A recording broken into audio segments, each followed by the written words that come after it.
What if every gas pump in your town suddenly went dry? Not for a day, but for weeks.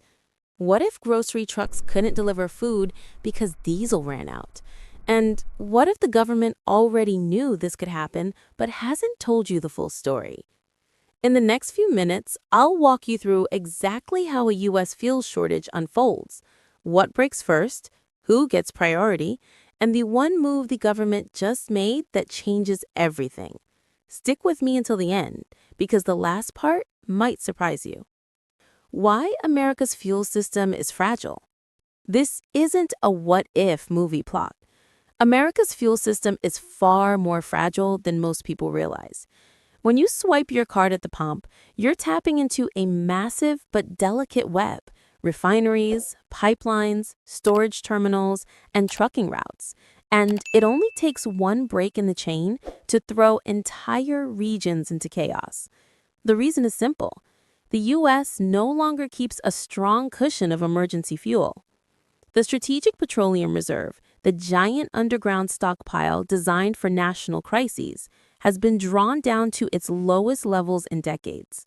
The Department of Energy is slowly refilling it, recently ordering about 1 million barrels, but that's a fraction of what used to be there. Tight refining capacity. Now, at another weak spot, refining capacity. Most refineries sit along the Gulf Coast, and they're already running near maximum output.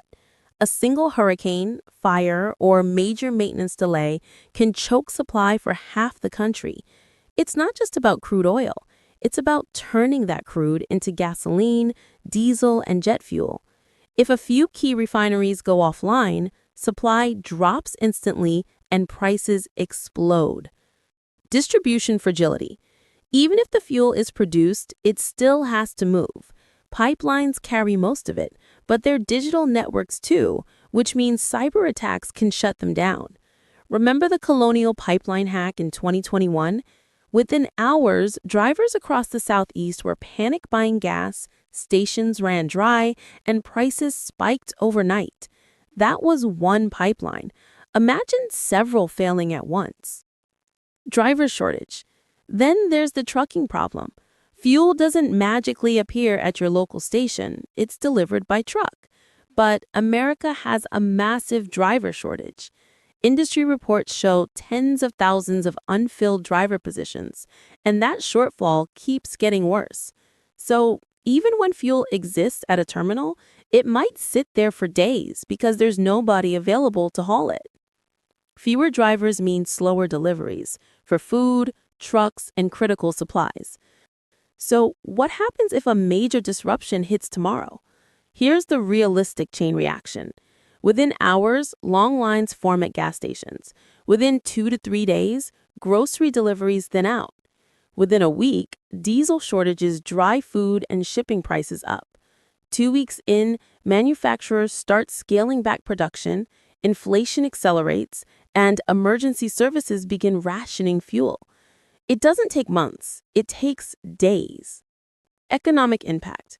Diesel is the backbone of the American economy. It powers farms, trucks, and freight trains. When diesel tightens, food prices jump. Studies show that even small diesel price spikes can raise the cost of basic groceries within a week. And because emergency vehicles, buses, and construction fleets all run on diesel, everyone feels it, even people who never drive. Government powers.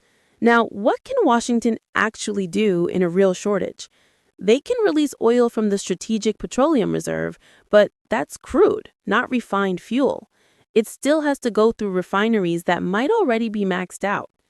The Department of Energy can open bids to purchase roughly 1 million barrels to start refilling the reserve, but that's not big. The reserve once held over 700 million barrels, so this refill, less than 1%, is a signal that Washington is aware of the danger but can't fix it quickly. They're buying time, not solving the problem.